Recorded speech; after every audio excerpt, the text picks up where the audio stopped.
Lunes, demasiado humano. Demasiado humano. Con Darío Stanraiver. Hasta las 21. María, volvé, María. María, volvé. María, volvé. María, volvé. María, volvé. Bueno, nada. Se fue. Todos se van en algún momento. La vida se va, así. Es efímera, es absolutamente precaria. Todo se va y bueno. Lo que hay que hacer es como de algún modo volver sobre los ciclos anteriores, ¿no? ¿Qué significa ir para adelante? Sino repensar y resignificar lo que ya vivimos. Hay todo un debate en filosofía que tiene que ver con eso, con si se trata de un progreso evolutivo hacia el futuro, o si más bien, por el contrario, ir hacia adelante es estar todo el tiempo revisando y repensando lo que ya fuimos, lo que ya hicimos, lo que éramos. Y este debate es un debate que nos mete de lleno en el tema de hoy, porque recuerdan que en esta nueva temporada de Demasiado Humano vamos trabajando cada programa, como este lunes, un tema distinto, que es la hermenéutica. Y les juro que el gran debate de la hermenéutica pasa por ahí. Si de alguna manera tenemos la capacidad de crear lo nuevo con todo lo que nos entusiasma, lo que nos excita, la novedad artística, la novedad política, la novedad cotidiana, de estar siempre como intentando fundar lo diferente, ¿no? Pero ¿qué significa lo diferente? ¿Significa poder crear algo inexistente o siempre lo diferente es una nueva versión de algo que retomamos de un pasado en el que estamos inmersos? ¿Podemos zafar de ese pasado? El movimiento filosófico llamado la hermenéutica surge en un momento de la modernidad, sobre todo fuertemente en el siglo XIX, peleándose contra lo que se conoció como el iluminismo, que tiene una fuerte convicción de que podemos de algún modo construir un futuro rompiendo con el pasado. Para la hermenéutica siempre se trata de una reinterpretación de algo ya vivido. Y es fuerte porque estamos acostumbrados, nos creemos realmente no solo novedosos, sino novedantes. Aguante el autoaplauso, que lo extrañábamos.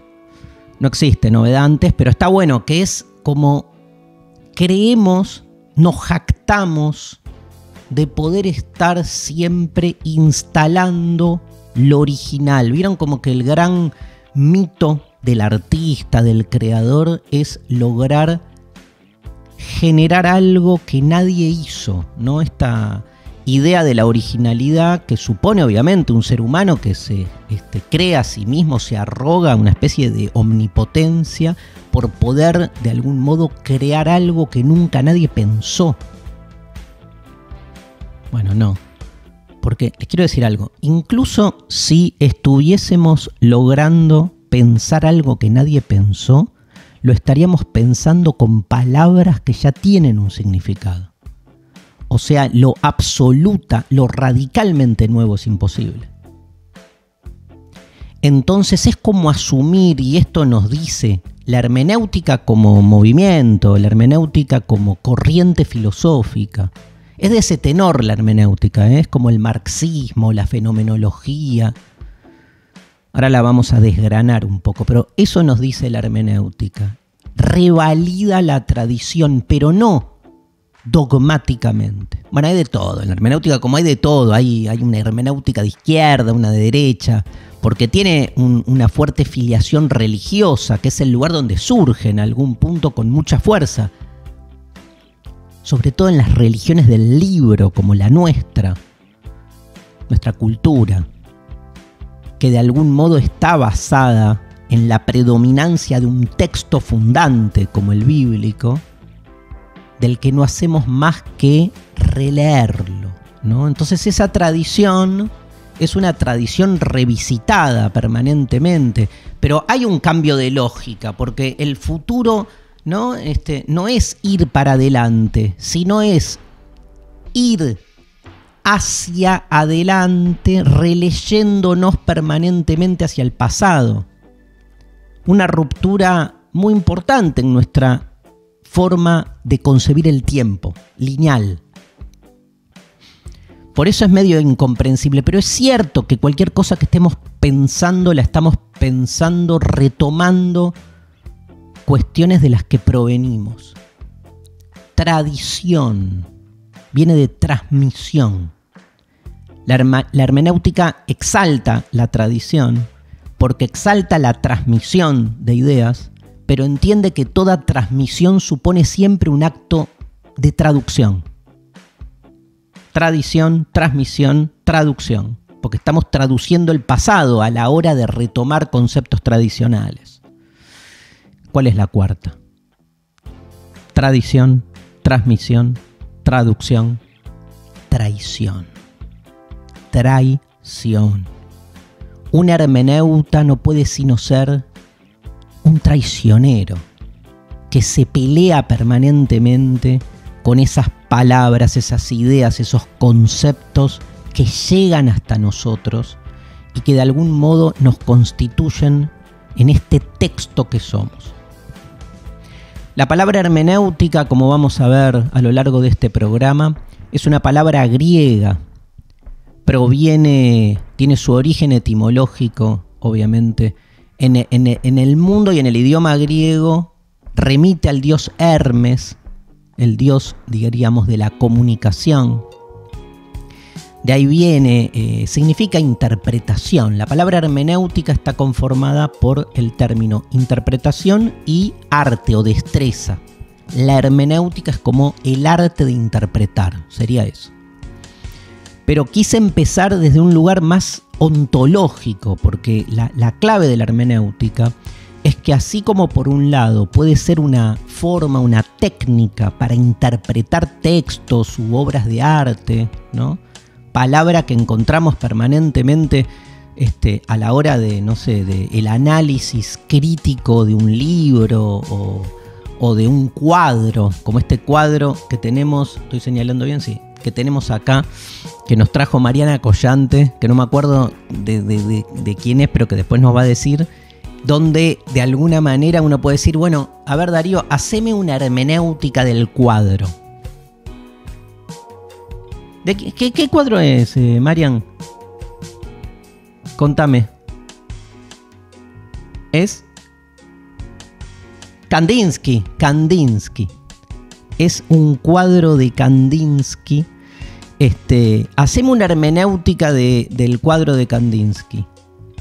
Y entonces, claro, ese trabajo de interpretación que podemos hacer del cuadro remite a muchas variables, porque uno puede mirarlo y decir sobre el cuadro lo que se le presenta, digamos, a la conciencia, ¿no? Y decir, ay, a mí yo interpreto esta línea, interpreto este círculo, esto significa no sé qué, o esto me genera en mí una sensación de no sé cuánto. Nosotros solemos pensar las interpretaciones en términos subjetivos. Pero también Mariana o quien sea que por ahí maneja un poco más de historia de la pintura, viene y dice, no, a ver, ¿por qué Kandinsky pintó este cuadro? Porque en la época en que él sale a la palestra hay un conflicto interno, un cuestionamiento de la pintura mimética representacional vigente, y entonces la abstracción está buscando no sé qué soto. Digo, uno puede al interpretar tomar un montón de categorías teóricas que ayuden a eso.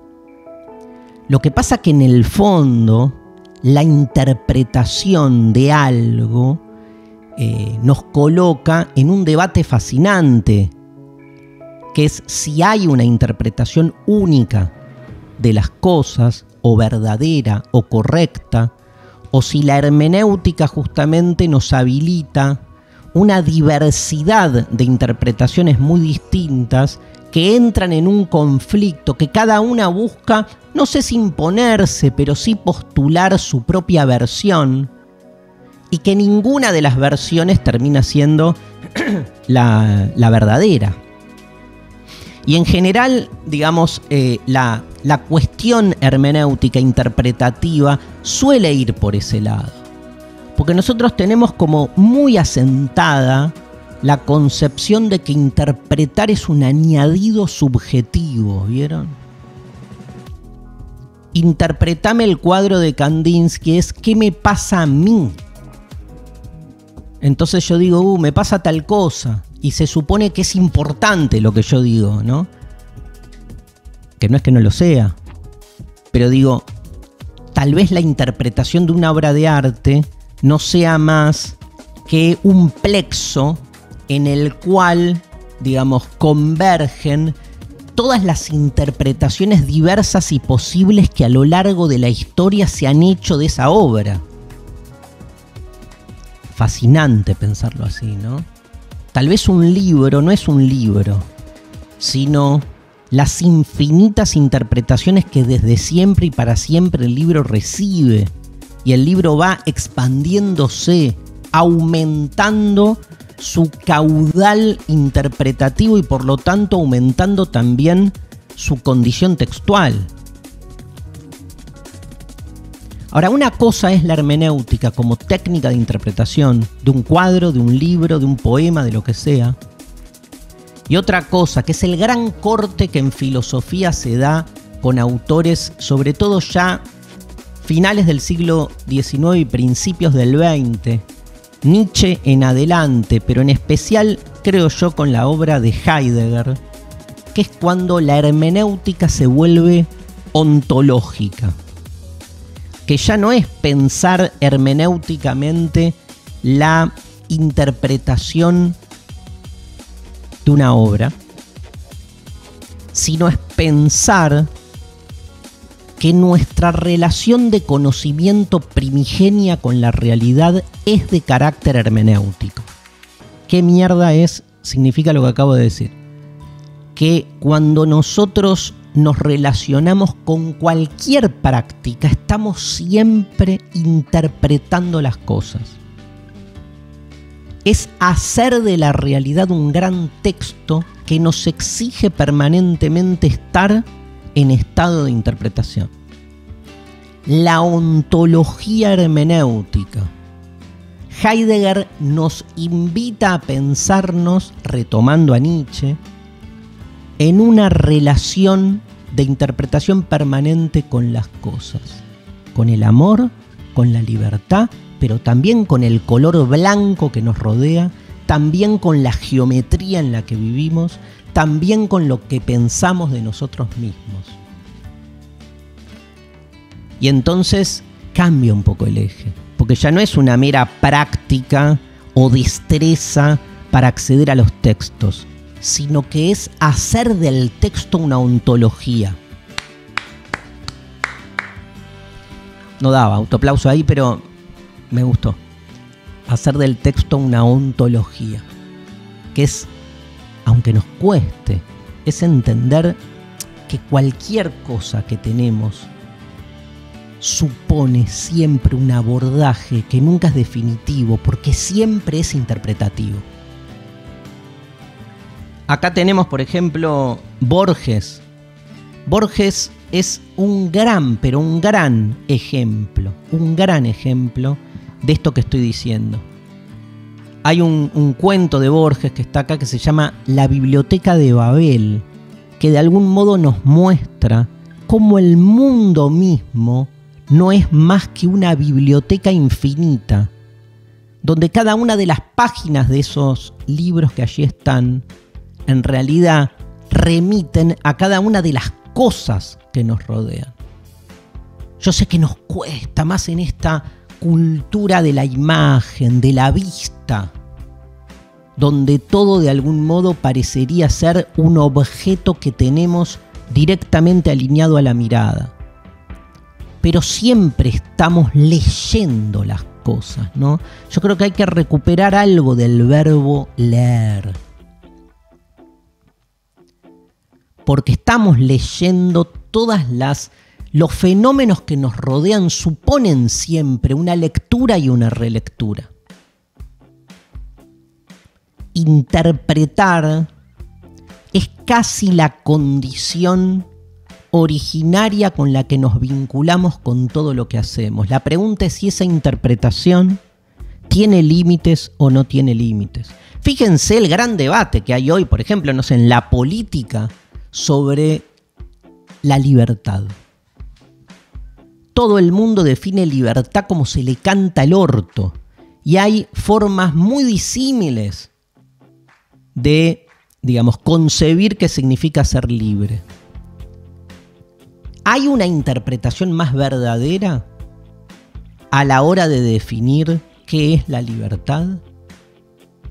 Porque la podemos postular en términos de libertad individual, de libertad negativa, esta idea de que ser libre es que nadie me ponga un límite. O lo podemos pensar como la pensaban los antiguos, como que ser libre es que nada obstaculice la realización de mi naturaleza. Definición que de algún modo choca contra la concepción de libertad individual más de los modernos, ¿sí? Famosa discusión querella de la modernidad, libertad de los antiguos, libertad de los modernos.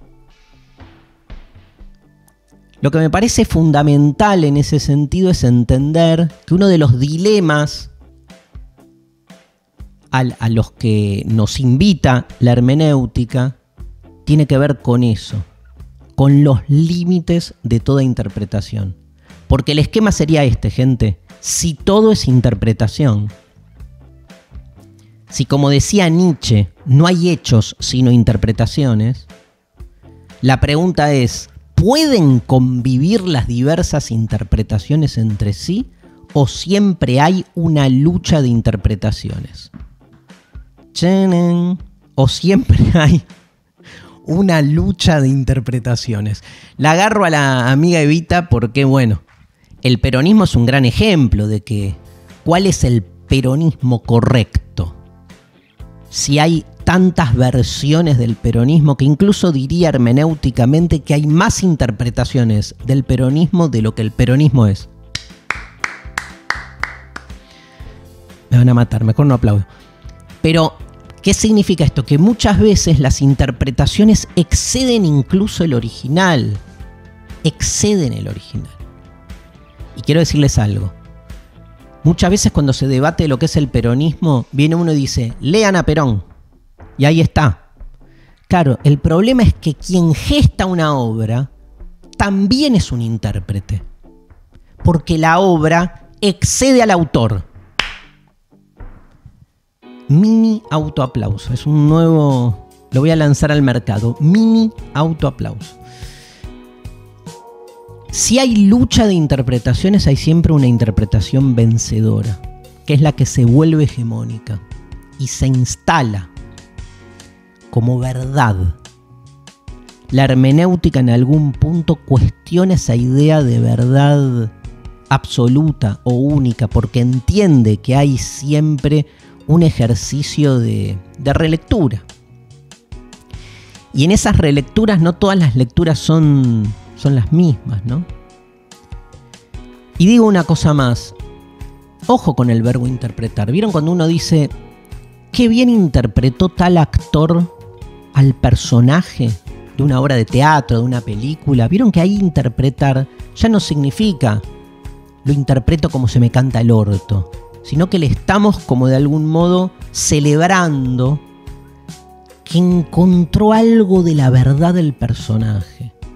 Por ahí se trata de cambiar la idea de verdad en el fondo. Puede ser, ¿no? Que tengamos que desplazar, no postular una idea de verdad dura, de verdad por correspondencia, como se dice en filosofía, no significa anular la verdad. Tal vez la hermenéutica lo que nos está proponiendo es repensar la idea de verdad, que creo que es una de las formas que nos debemos, de los pendientes que nos pueden generar hacia el futuro que se viene, un cambio mejor, porque revisando la idea de verdad, podríamos tal vez, por lo menos es un deseo, poder empezar a conectar con lo otro de mí, ¿no? Digo, el gran problema de la verdad es que uno siempre cree que la tiene uno. Demasiado humano. Naufragar en el sinsentido. Qué temazo, ¿no? Qué temazo la cuestión de la interpretación. Yo quiero como dividir las cosas, ¿no? Tenemos como por un lado todo el debate en relación a si las interpretaciones son esto, ¿no? De si hay una interpretación verdadera de las cosas, si la interpretación verdadera es la que el autor nos trae.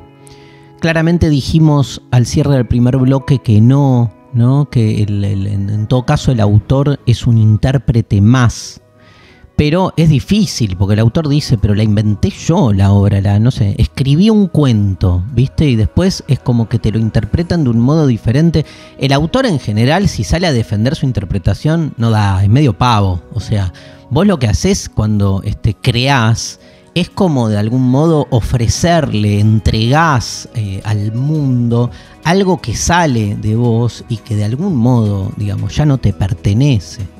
Que no significa en una sociedad capitalista que te caguen con los derechos de autor y cosas por el estilo, pero sí en términos, si querés, más conceptuales. No hay una autoría que tiene que continuar, por lo menos para mí, pienso, en los registros que el receptor genera de eso. Yo creo que el arte básicamente es antes que nada llamémoslo una estética de la recepción, ¿no? El que le impone sentido es el que recibe la obra. Y eso muchas veces, el que recibe tampoco es un boludo, siempre quiere saber lo que a mí me reinteresa saber, digamos, por qué los autores decidieron, viste la típica, pero qué se le ocurrió cuando escribió tal canción, en qué estaba pensando, o como el cuadro de Kandinsky que decíamos recién, ¿no? ¿Qué le pasó por la cabeza?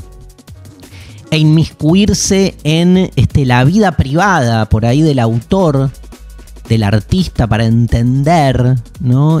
Cómo se creó algo. Hacer una sociología biográfica de la historia del creador. Ahora, no necesariamente eso es definitorio a la hora de relacionarnos con la obra. Yo no necesito saber nada. O sea, si me interesa, me suma. O sea, yo ahora estoy en una etapa donde, por ejemplo, me están interesando las biografías de los pensadores, que en general laburo. Pero durante muchos años no lo necesité. No necesito saber sobre Aristóteles para poder explicar el concepto de sustancia aristotélico. Y esto genera como dilemas o conflictos, porque en general, digamos, uno está acostumbrado a relacionarse, digamos, con ambos aspectos, ¿no? Como, y sobre todo porque tenés detrás alguien que le quiso imprimir un sentido. Imagínate en filosofía, ni hablar estas cosas, ¿no? Como muchas veces se malinterpretan, me encanta este verbo, se malinterpretan ideas de los pensadores. Ahora, ¿qué mierda es malinterpretar? Si en realidad cuando se gestó una idea, la idea ya no te pertenece. Y cuando digo ya no te pertenece, no significa negar que la inventaste vos o que la ideaste vos. Pero después, si a mí esa idea me genera una transformación y la interconecto con otras ideas, digamos, todo lo que yo hago puede estar en conflicto directo con lo que el autor imaginó. Y no importa. Diría, y por eso pusimos tanto el acento en la palabra traición en el primer bloque, diría que hasta nada mejor para una obra que suceda eso. Que los lectores, que los receptores la vayan, digamos, haciendo transformarse en algo distinto de sí, ¿no? Y cuantas más interpretaciones tenga una obra, no les quepa duda que más crece esa obra. Invitamos gente, como el primer programa, a que nos ayuden a pensar un poco en estos temas. Tenemos un video de María José Rossi, doctora en filosofía por la Università degli Studi di Torino, de Italia. Actualmente es profesora en la Facultad de Ciencias Sociales de la UBA, dicta cursos de posgrado y dirige desde el año 2008 proyectos sobre hermenéutica latinoamericana, estética y política. Es una de las grandes expertas de hermenéutica en la Argentina, autora del libro El cine como texto hacia una hermenéutica de la imagen en movimiento. Una genia, la conozco desde que éramos así de chiquitites, ahora no la veo hace años. A Majo Rossi, un placer que esté en Demasiado Humano, y le preguntamos, ¿qué es la hermenéutica? La hermenéutica es el arte de interpretación de textos. La palabra remite a Hermes, ese semidios encargado de transmitir y traducir mensajes de los dioses a los hombres. Pero en verdad la hermenéutica, tal como la conocemos, nace en una biblioteca, la Biblioteca de Alejandría, que alojaba textos escritos cuya materialidad había que reconstruir y cuya extrañeza había que superar. Por eso no hay hermenéutica sin distancia y sin alteridad. El creador de la hermenéutica moderna, Schleiermacher, dice que es necesario interpretar porque lo primero es el malentendido, no el acuerdo. Y dice también que el intérprete más hábil va a conseguir los mejores resultados solamente con los escritores que le son más afines, como sucede en la vida con los amigos más íntimos, con lo cual liga la hermenéutica a la amistad. Por eso puede ser entendida como un diálogo con el mundo del texto más que con el autor. Y puede ser también entendida como un ejercicio de liberación del sentido, de los significados, de modo inverso al que se hacía en el mundo medieval, cuando lo que se intentaba era fijar el significado de los textos a un único sentido, sobre todo el texto bíblico. La hermenéutica, tal como yo la concibo, consiste en hacer ondular las significaciones petrificadas, en devolverles la vitalidad y en hacer que un texto pueda volver a hablarnos de nuevo. Qué genia, cuánta claridad, ¿no? Qué lindo cuando las palabras, el Hermes hace que las palabras fluyan, que la comunicación se dé, pero como un acto de inducir al otro, de inspirar al otro a que a mí me pasaron tantas cosas en la cabeza escuchándola a Majo. Primero y principal, me encanta esto de que en realidad es un acto de liberación, porque la hermenéutica lo que nos propone es no fijarnos al sentido doctrinario. ¿Saben cómo se dice doctrinario en griego? Dogma. O sea, el sentido dogmático, que es en general lo que sucede, que es que alguien impone monopólicamente una interpretación como si no lo fuese. Digo, ¿cómo nos cagan haciendo pasar la interpretación que alguien, sobre todo los que ostentan lugares de privilegio, tienen, la hacen pasar como si no fuera una interpretación, sino como si fuera la verdad misma de las cosas? Por eso la hermenéutica, al postular ese carácter más fluido de interpretaciones varias sobre cualquier texto, es en algún punto emancipatoria, emancipa, subvierte, ¿no? Digo, saca de abajo, de eso significa subvertir, las versiones que están de algún modo solapadas.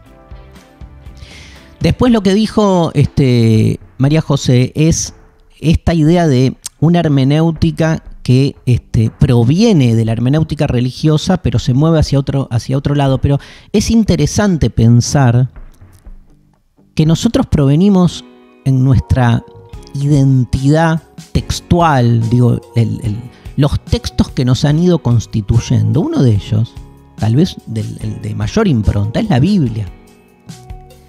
Que la Biblia, no se olviden que Dios crea el mundo desde la palabra.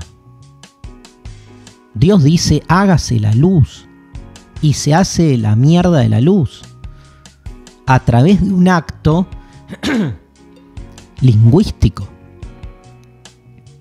Quiero decir, si Dios básicamente, como dice el inicio del Evangelio, ¿no?, de San Juan, en el principio Dios era verbo, palabra, nombre. Entonces no hay otra manera de relacionarse con las cosas que no sea hermenéuticamente. Si el mismo Dios es una palabra, ¿cómo mierda te relacionás con una palabra? Si no es a través de ese ejercicio de comprensión tan particular, que lamentablemente suponemos que comprender algo es encontrar una única lectura, cuando en realidad la idea de lectura, la palabra lectura, tiene su origen etimológico en el concepto, en la palabra griega logos, donde leer es un acto así como de despliegue de una racionalidad que va intentando comprender qué significa algo, pero es tan diverso, es increíble que pensemos que hay una sola. Y de última, déjenme que diga esto, ponele que Dios exista y tenga razón, y hay una única versión que es la que Dios de algún modo le da cuando habla. Ahora, ¿qué ser humano puede escuchar la voz de Dios? O leer la palabra de Dios sin que se nos quemen los ojos. Lo humano en su finitud ya es de por sí una condena a tener que interpretar, a tener que encontrarle a esa palabra de Dios una lectura. De hecho, que Dios, según la religión, se revele en un libro, es la postulación clara de que la realidad no puede sino ser hermenéutica. Porque imagínate si hasta cuando Dios decide donarnos el legado y decirnos qué mierda hizo con el mundo, lo hace a través de un texto, entonces la actividad primigenia de nuestra relación con las cosas es la interpretación. ¿Para qué sirve interpretar y qué genera la interpretación en nosotros mismos? Lo invitamos a Emanuel Taub a que opine. Emanuel es doctor en Ciencias Sociales, magíster en Diversidad Cultural e investigador del CONICET. Sus áreas de trabajo son el pensamiento judío y la filosofía política, autor de Mesianismo y Redención, La Palabra y la Errancia, este libro que publicó el año pasado, director de la editorial de poesía Hecho Atómico, y le preguntamos un poco para cerrar todo este debate si hay o no hay límites en la interpretación de una obra. Lo escuchamos. Ante la pregunta si hay límites para interpretar una obra, creo que no existen los límites interpretativos o hermenéuticos para una obra, específicamente una obra de arte, porque en realidad lo que se está interpretando no es la obra, sino a uno mismo. Me parece que la cuestión importante ante la obra es justamente la forma en que nosotros o nosotres nos vemos ante esa obra de arte. La libertad interpretativa es la libertad de poder liberar no solo lo racional, sino todo aquello intuitivo y sensitivo que nos produce la obra al estar frente a ella. Me encanta. Básicamente porque Manuel plantea la obra de arte como un espejo, un ejercicio especular. Un espejo siempre es una deformación, ¿no? Increíble que sigamos creyendo que esa bosta que vemos enfrente refleja lo que uno cree que es uno. Cuando el espejo, cuando digo que deforma, es porque nos devuelve casi como un desafío, una invitación a que uno se mueva del lugar en el que uno está. Emanuel es concreto, no fue contundente. Cuando interpretás una obra te estás reinterpretando a vos mismo, ¿no? Dijo. Y es cierto que, no sé, ves una película y algo se te mueve. Lees lees una novela o lees un poema y algo se desplaza. O no te pasa nada, que es que también te pase algo. Pero en esta estética de la recepción, entonces, tenemos que salir, un poco la propuesta es salir de la idea de que lo que importa en la hermenéutica es el texto que interpretamos, sino que ese texto, como cualquier conjunto de palabras, nos habla. Saben que en el idioma en el que está escrito el hebreo, bueno, hasta el día de hoy, que está escrita la Biblia, el hebreo es un idioma que está compuesto por consonantes. Y en su origen, digamos, el hebreo no tiene vocales. Ahora hay como una nomenclatura para las vocales, pero en general no se usa. ¿Por qué? Porque uno de algún modo rellenaba con las vocales esas consonantes que eran las que estaban para ser leídas. Pero cuando uno lee, tiene que añadirle a lo que lee las vocales que uno supone que faltan para que se constituya la palabra. Muy loco, porque deja muy abierto a la interpretación, pero ya, digamos, del habla cotidiana, un poco retomando lo que decía María José, que es que cuando uno piensa en la hermenéutica, está pensando también en lo que escucha. Nada, ahora viene Mariana Collante, la escuchás, estás interpretando lo que ella dice. El habla, ¿no? Cotidiana, lo que nos decimos todos los días, supone un ejercicio de interpretación permanente. De hecho, diría al revés, los grandes conflictos tienen que ver con ese colapso de interpretaciones disímiles, donde alguien te dice una cosa y el otro interpreta otra. Las grandes peleas que tenemos suelen ser problemas de lenguaje, por decir así. Ahora, yo no quiero purificar el lenguaje ni depurarlo, sino quiero potenciar el conflicto, porque creo que en ese conflicto de interpretaciones es donde crece la diferencia, no me cabe ninguna duda. La lucha de interpretaciones, para mí, tiene sentido hermenéuticamente en la medida en que la lucha quede en estado de lucha, en que las diferencias u otredades en juego potencien su singularidad. El problema es cuando uno de los actores del conflicto termina como triunfando e imponiendo su versión sobre la del resto. Demasiado humano. El imperio de la incertidumbre. ¿Qué haces, Marian? ¿Cómo andan? Estaba pensando, escuchando a Emanuel, que metió lenguaje inclusivo en un momento. Sí. Bueno, yo también. Que la hermenéutica también exige como, ¿no?, ese desplazamiento en la forma de hablar.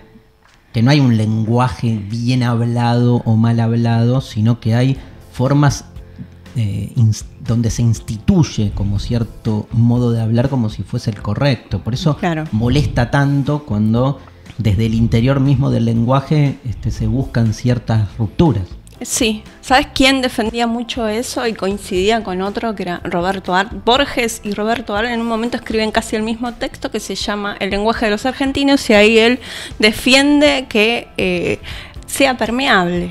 Claro. Y había otro tipo de la Real Academia de la Sarasa que decía, no, el lenguaje español tiene que ser así. Decía, che, no hablen cualquiera, dijo el tipo. Igual se mantiene hasta ahora, ¿no? Hay cierta tendencia de gente que dice, se habla de determinada manera, el otro habla mal. Sí. Como habla la gente X, ¿no? Bueno, pero digo, es muy... Lo que yo ahí veo es como mucha doble vara, ¿viste? Como, claro. Ponele, a muchos les molesta, no sé, el lenguaje inclusivo, pero no les molesta, no sé, usan la palabra whatsappear como si fuese... googlear, whatsappear. O googlear, pero lo que digo es porque a la hora de cuestionar el uso del lenguaje inclusivo, se lo cuestiona con el argumento de que se está como menoscabando la pureza del lenguaje. Exacto. Pero son puristas cuando se les canta el orto, como siempre, ¿no? Exacto, sí. ¿Sabés que ayer le contaba le estoy contando a mi hijo para dormirlo cuentos de Borges? Bueno, pobre pibe. No, ¿cómo? ¿Te acordás que hicimos en una época? Hiciste contando a Borges, claro. Bueno, retomé. Pero eso. no era para niñez. Ahora es para niños. Versión para niñez. Versión para niños. Y hablando de la hermenéutica, digamos, la versión que le conté ayer del Inmortal de Borges, él estaba chocho con esto de qué onda. Del aburrimiento. Le decía, se querían morir los inmortales porque se aburrían. Bueno, pero rescaté como la esencia del texto, pero lo puse, imagínate. Pero no se puede dormir, te quedás loco pensando. No, se duerme al toque. Ah, sí. Sí, pero es por la cadencia, es porque está el papá ahí acompañándolo. Nunca importa al final, más que eso. Escúchame, que no tenía idea del cuadro de Kandinsky. Bueno. Es tuyo. Es mío, estaba en mi casa. Pero tenés un Kandinsky, boluda, no puedo creer. Obvio, yo no sé por qué les estoy hablando. Tengo un Kandinsky original y estoy acá hablando de literatura. Hablando de interpretación, ¿qué pasa con las copias, no? Porque eso que tenés ahí es una interpretación porque alguien lo pintó, lo copió. Sí, pero hay miles lo copiaron y lo pusieron en una lona, en un bastidor, imagínate. Y ponele que le cambiaron algo y no sabemos.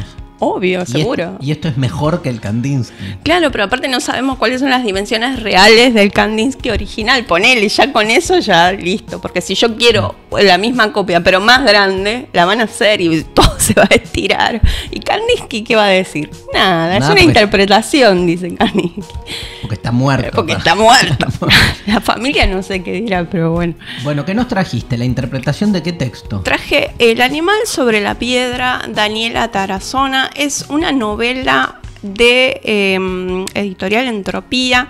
Daniela Tarazona es una escritora mexicana que en el 2008 escribió este texto que se ancla en una figura que tiene la literatura, que es el narrador poco confiable. ¿Qué es un narrador poco confiable? Que te está contando algo y vos en un momento decís, me está contando una versión parcial, me está contando una mentira, está bajo efectos de algún tipo de algo que le distorsiona la percepción. Wow. Entonces, nosotros como lectores, entramos ahí tratando de hacer pie en algún lugar, porque viste que cuando no te asegura ver lo que te está contando, te volvés muy activo, digamos, como lector. Entonces ella cuenta que una mujer en primera persona empieza a narrar que su madre murió y que va a hacer un viaje, se va a ir a una playa. En ese viaje, está en la playa, se empieza a transformar en reptil. Lo que está muy bien hecho es que el lenguaje no da nunca esta cosa de preparación de que va a suceder algo fantástico, ¿no? Porque no quiere la autora, me imagino, ponerlo en ese plano de lo fantástico, sino como si fuera un proceso biológico natural, como si vos y yo dijéramos, listo, queremos ser perros y empezamos a transformarnos en perros lentamente. Amo esa forma tal cual. Bueno, ¿y qué pasa? Ella dice, empieza a contar, ¿no?, cómo va viendo las cosas, que son diferentes, obviamente, y en un momento dice, voy a tener que parar de contar, lo va a contar otra persona que está acá conmigo, que es un hombre que ella conoce en la playa, porque ya el lenguaje no me alcanza para contar, tengo una percepción de reptil, chicos, imagínense, dice. Tremendo. Bueno, entonces ahí aparece otra interpretación que va a decir, ¿desde cuándo esta mujer dejó de contar y agarró la pluma otra persona? Uh-huh. No sabemos. Y aparece otra interpretación porque en un momento aparece en un hospital. Otra interpretación. Esta mujer está totalmente crazy. Claro, es un quilombo la lectura. Te va llevando. Te va llevando, no. Digamos, en esto que te estoy contando es totalmente clara. El tema es que te pone en tensión todo el tiempo como lector. En estas interpretaciones, está loca, no, me parece que sigue posta, que es algo poético lo que está contando, me estoy transformando. El duelo siempre implica una falta, implica una transformación. Obvio. Así que puede ser, todas esas posibilidades están reunidas en este libro, cada uno sacará su conclusión o ninguna conclusión. Yo no llegué a ninguna conclusión. Escúchame, ¿es para leerlo qué tipo de noche? ¿En el colectivo? En el colectivo lo veo complejo. Implica una sí, necesidad de concentración. Sí, un lugar así resguardado, una cosa así me imagino. ¿Y qué sabemos de Daniela Tarazona? Que es mexicana, que tiene varios libros, que es especialista en Clarice Lispector, así que ahí tenemos una especie de pista por dónde va su literatura. Qué difícil que es Lispector, ¿no? Uf, no me hagas acordar. Tuve que leer una novela y... ¿Qué pasó? Sufrí mucho. Es que no sé por qué se sigue creyendo que la literatura es entretenimiento, ¿viste? No es.